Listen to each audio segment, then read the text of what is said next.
Jen's Regional Roundup.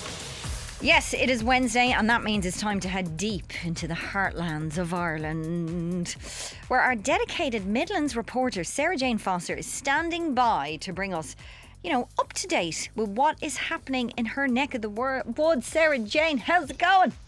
Hi, Jen, how are you? Happy Wednesday. Happy Wednesday. You delighted to be back? It's great. It's great to have you back. Listen, we need to talk about this fella. I've never really heard of him before. I don't think I have. This young fella in Mullingar won some award. Tell me. Yes, oh my goodness. So Niall Horan is after winning the RTE Choice Prize Song of the Year for his song No Judgment. Yes, he did. And we have a little clip here just to remind you. When you and me, no judgment. You can get that from anyone else. You don't have to prove nothing. You can just be yourself. But I have to ask you, Sarah Jane, do people actually care in the Midlands? Because he's won a lot of awards in his day. Do you know what I mean? Is this just like, does it matter? Funny. It's funny because everyone in Mullingar, like when he comes home, they just treat him so normal. Do you know? They're like, they really appreciate everything that Niall is doing. They fully support him, and like that with anybody in Mullingar, when people are doing really well, like everybody is so supportive of them. I think actually the last time Niall was home was maybe December 2019, and he actually done a charity football match with all his friends here in Mullingar, and it was just normal. Everyone was just treating him like normal. He was just having a laugh, just like all the other lads. Do you think they'll ever replace the Joe Dolan statue with Niall Horan? 110%. Do you? Yeah, I think that. No, I don't think replace. No, definitely not replace. Next to it. I think next to it. Yeah, definitely. I think he deserves it for sure. Mullingar is so musical, and we would only love to see another statue of somebody else famous in Mullingar. Well, listen, sure. it was another huge achievement for him. Good on him. So what's this I hear? Listen, about you hitting the lakes down there for an early swim. Is it becoming a bit of a thing for you now? Is it something that you've always done? Tell me. So this time last year, I took a notion, just with lockdown and everything. I was like, I want to start doing something just to kind of like push myself. And, I just feel so organised when I do it. Like my day is set up. So this time last year, I started going out to the lake. I got up at like 5 a.m, done my 3K run beforehand, and then jumped into the lake. And you're just set up for the day.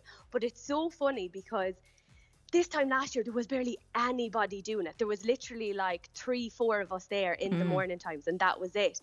And then I started back this week. Actually, on Monday, I started back, and there was like 15 to 20 people there, like that early in the morning. It was insane. But you just feel, everyone out with their dry robes. We're like that now. No, I'm not doing it. No, I can't. Jen, I think you should come down to Mullingar, get in when the restrictions are over, and jump into Loughool. I think it'd be class. Tell me about lake swimming. First of all, be very careful because it can be very dangerous, especially swimming in a lake. People don't realise it's even more dangerous than swimming in the sea. But what's the difference? It must be a lot calmer. I mean, is the temperature colder than the sea swimming? Being honest, I don't actually know much about the sea swimming. Yeah, I don't know much about the sea swimming at all. But yeah, no, it's definitely really cold. And like, you're supposed to just get in for every degree. You're only supposed to get in for a minute per every degree. Okay, that's a good tip. Yeah, absolutely. And I don't think like many people actually know that. So it's very important when you're getting into just, and have your towels and your hot water bottle and everything for when you get out. Here's the question. Well, hit me with it. Do you wear a swimsuit or a wetsuit? Oh, I wear a swimsuit. Oh, you're hardcore! Oh, I don't think I'm hardcore. I just can't be coping. Like, I hate the feel of the wetsuit, like putting it on and it's cold and then just like trying to get it off. I just actually can't be dealing. I'm just like, just give me the normal swimming togs. That's fine by me. It's way better. Hardcore. You're hardcore. Fair play to you. Yeah. Now, we have to, when we talk about photographs of birds, we don't get hugely excited on this show, I have to say, but that all kind of changed when we saw the front of the Irish Times last week and a picture that's called bird murmuration. Is that what it's called? Yeah. Can you explain this to us? Yeah, so James Crombie is the photographer of this, and he took this unbelievable photograph at Lough Ennel in Westmeath of a bird murmuration. Now, when I first seen this photograph, I'm going to be completely honest, when I seen it, I was like, oh, here's this James Crombie guy at it again, because I'm a big fan of James' photography, like he's unbelievable. And I was like, what the hell? And I looked at it and I was there going, this has to be photoshopped. And then I was like, and I had all these presumptions made up of the photograph. I had my own story built up around this photograph already before I even spoke to James about it. I was like, it was photoshopped. And I know Lough Ennell quite well, and I presumed it was taken at a certain location. And then when I was actually talking to James, he just threw everything up in the air, so it wasn't photoshopped at all. He's made that very clear, and he actually took it at a completely different location than I thought it was taken at. And do you know what, like, oh, it's just absolutely stunning. But the story behind it was, you know, you kind of think, oh, to get a photograph like that, he just went out and he was just lucky to get it. But he was actually so persistent with trying to get the shot that he wanted. He said he went out to Lough Ennell, I think over 50 times, I think, with his friend Colin Hogg, who I actually don't think is getting enough credit for what he done. What did he do? So he's getting none of this glory at all. As much as I love James's work, I was kind of like, oh my God, poor Colin. So Colin Hogg actually took the video, which actually confirmed that it wasn't photoshopped, what James actually took. Gotcha. So Colin took the video, but it's stunning. Just to explain what a bird murmuration is, it's when a flock of birds, they do this formation that is just so beautiful. It looks like a piece of art in the sky. It is just phenomenal. So yeah, well, fair play. So Colin, shout out to Colin Hogg for taking the video to confirm that it wasn't photoshopped. He must be delighted with the coverage he's gotten, James, has he?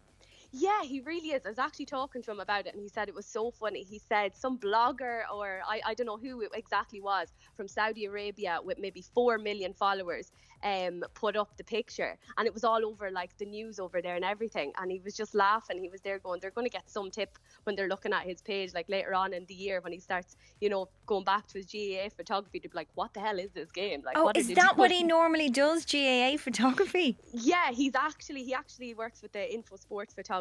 Gotcha. And yeah, that's his job. But I say things come in threes. He actually done a deadly photo out with Crotton Hill of the blood moon coming up, with somebody like jumping up with a slitter and a hurl in their hand. I was so jealous. I was like, why didn't I take that photo? But oh, it's just class. It works amazing.